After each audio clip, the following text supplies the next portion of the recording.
Assalamualaikum warahmatullahi wabarakatuh.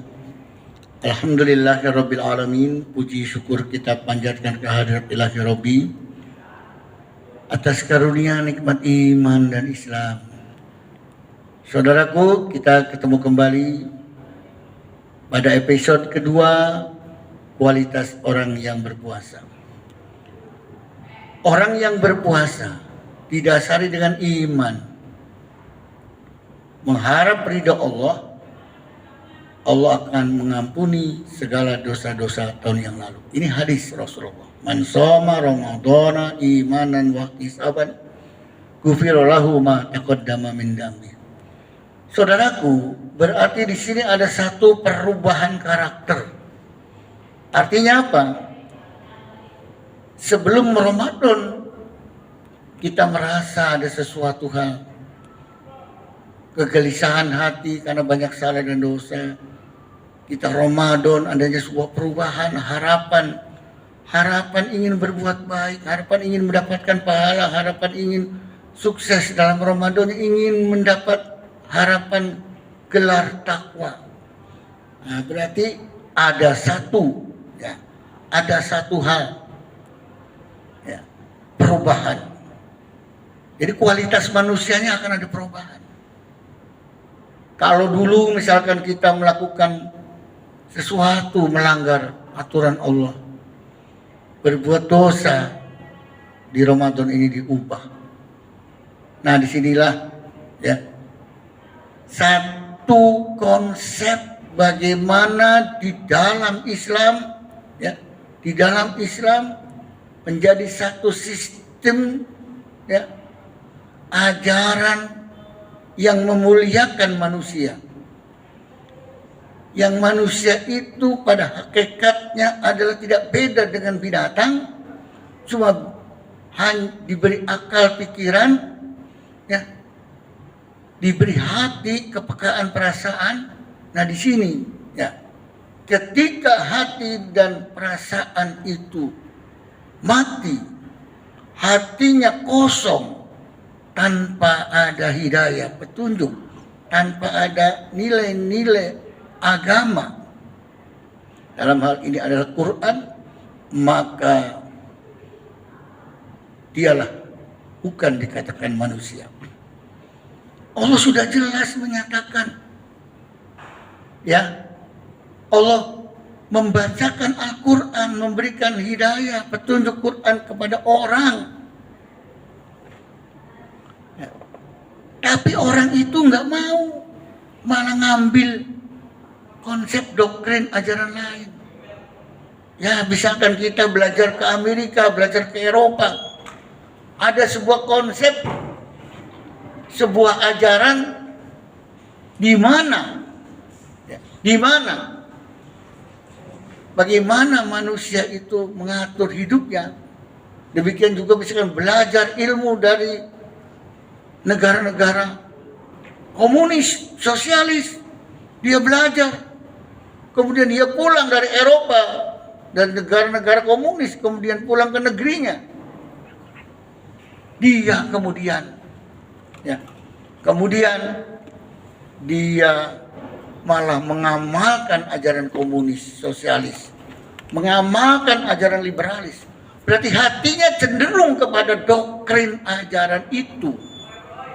Sebaliknya kalau kita belajar Al-Quran, belajar dari negara-negara yang telah menjadi mayoritas banyak penganut Islamnya, dan otomatis Al-Quran diajarkan di dalam negara itu, negara mana saja, termasuk negara Timur Tengah, belajar Al-Quran, belajar Islam dengan sebaik-baiknya, kemudian dibawa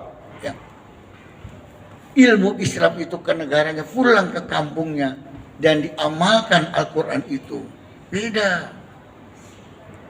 Disinilah kita bisa membedakan kualitas ilmu yang datang dari produk manusia, sosialis, liberalis, kapitalis, dengan ilmu Al-Quran yang datang dari Allah.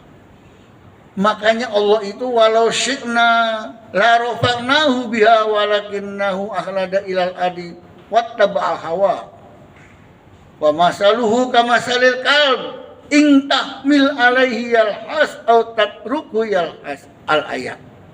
Ini ada di surat ke-7 Al-A'raf ya. Surat ke-7 ayat 185. 176. Ya. Coba dilihat nanti ya. Surat Al-A'raf 176. Jelas dan gamblang. Kami harapkan manusia dengan Al-Quran itu akan diangkat derajatnya. Ya. Dengan Al-Quran diangkat derajatnya. Ya. Namun manusia mencari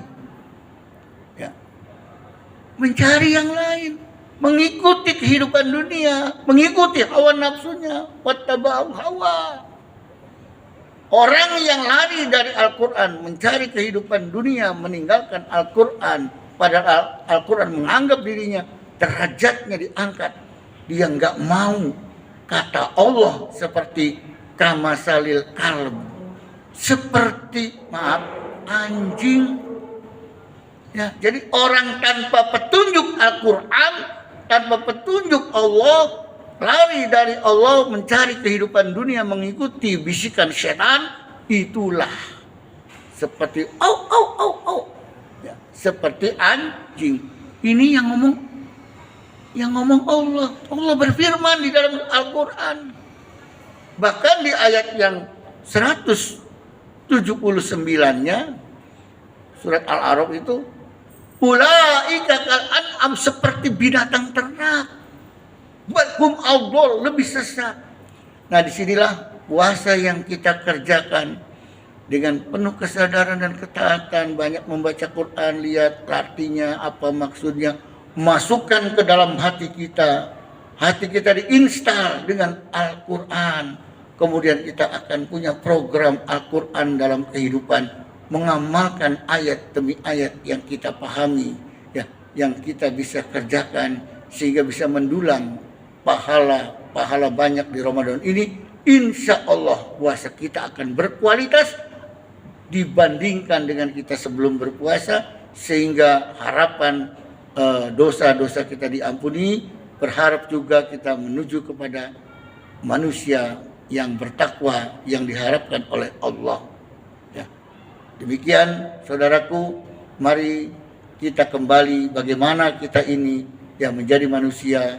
Tentunya kita hidup sesuai dengan hidayah petunjuk Allah, yaitu Al-Quran sebagai hudal linnas, petunjuk untuk seluruh manusia sedunia. Tapi manusia ada yang mau, ada yang tidak. Itu adalah pilihan masing-masing. Mari kita milih yang terbaik agar kita menjadi orang yang sukses dunia dan akhirat. Rabbana atina fid dunya hasanah wa fil akhirati hasanah wa qina adzabannar. Demikian kurang lebihnya. Mari kita lanjut pada episode berikutnya yang akan berkaitan dengan hal-hal yang berkaitan dengan apa dan bagaimana Al-Quran untuk kita dalam menjalani hidup dan kehidupan. Assalamualaikum warahmatullahi wabarakatuh.